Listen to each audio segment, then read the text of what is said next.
My name is Shawna, and I'm going to talk to you today about a recovery community center and why we might need that in the Treasure Valley.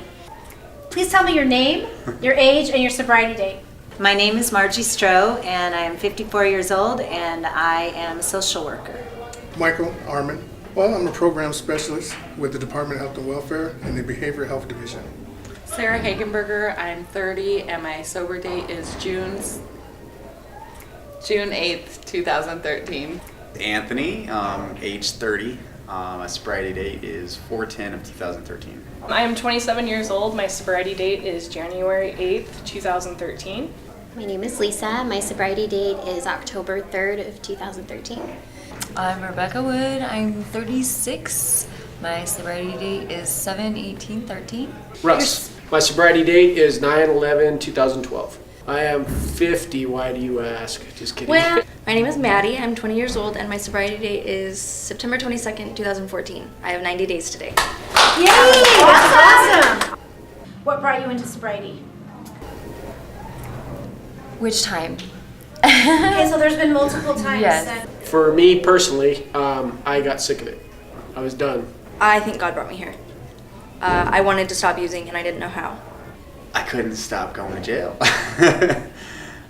Sobriety. I was pretty heavy into my addiction. I wanted to die. I just needed a different way of life because the life I was living was...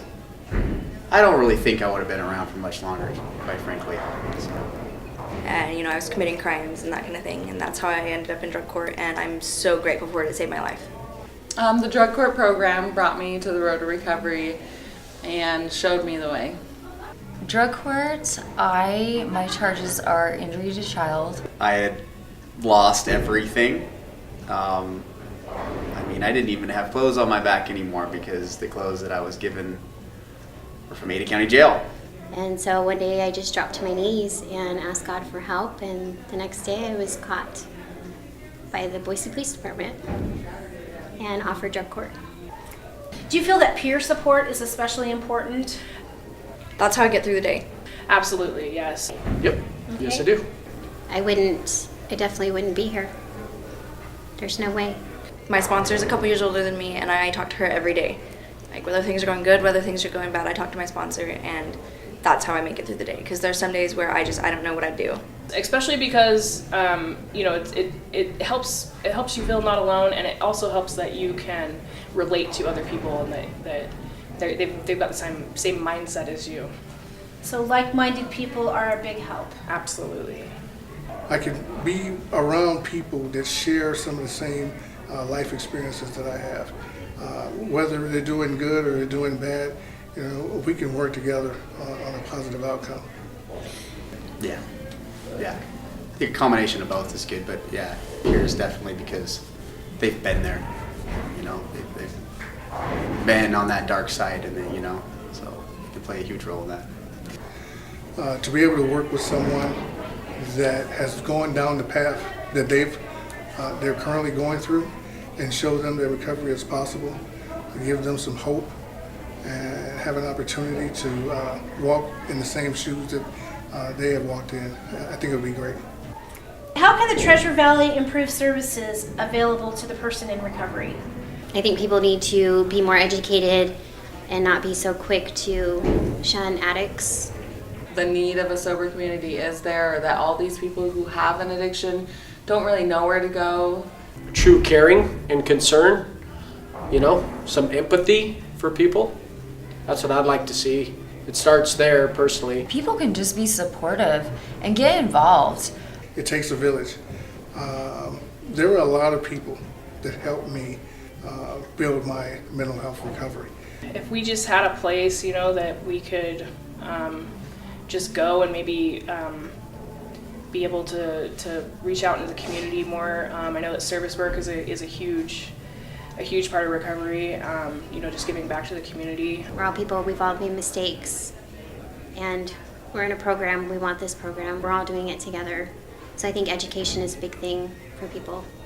Just a place where we can kind of congregate and just hang out, talk about things that isn't so restricted. I love AA. AA is great, but I feel like there needs to be an extension of AA.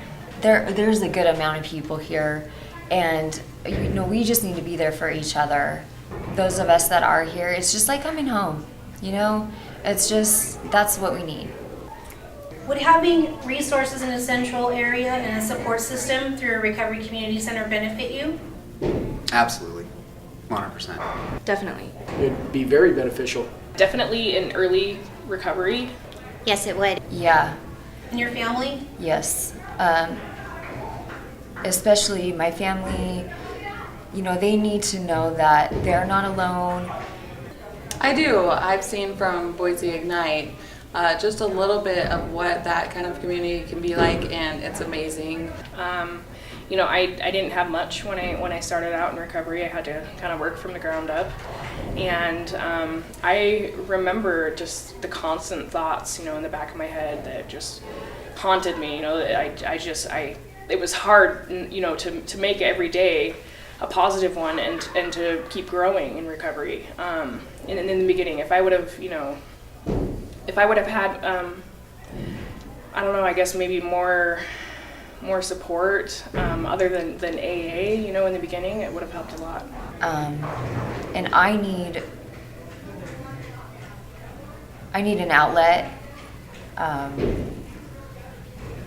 Right now I feel like I'm against a wall, and I need to continue this after drug court.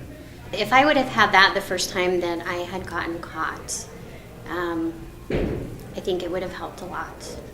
Because there's people that would have been there that understood, that you can go there to talk to do activities with, that are sober, and that can just kind of guide you in the right direction. Sometimes a lot of people get lost and confused, and if it isn't real convenient, they tend to shy away with things. Well, one of the things that I find in my work as a counselor at drug court is I don't even know where all the resources are. So oftentimes I'll have a client that needs something and I have to look 10 different places to try to find some place to help them. If I had a one-stop shopping where I could just say, why don't you go over there and they'll help you, that would be so amazing. I guess back in 1995, I was going through a divorce, and I went to go see a psychologist, and he asked me 7 questions, and I answered yes to 5 of them. And he told me those were all symptoms of depression. But I wandered around for the next 15 years without realizing that I would have an opportunity for recovery. And a recovery center would have been very helpful for me back in that time. It would be a very good opportunity for folks with mental health diagnoses. If you could give back to people, what kind of message would you want to send them? I don't know, just that everybody's worth it. Like, each individual person is worth having a sober life and being able to achieve all that they can.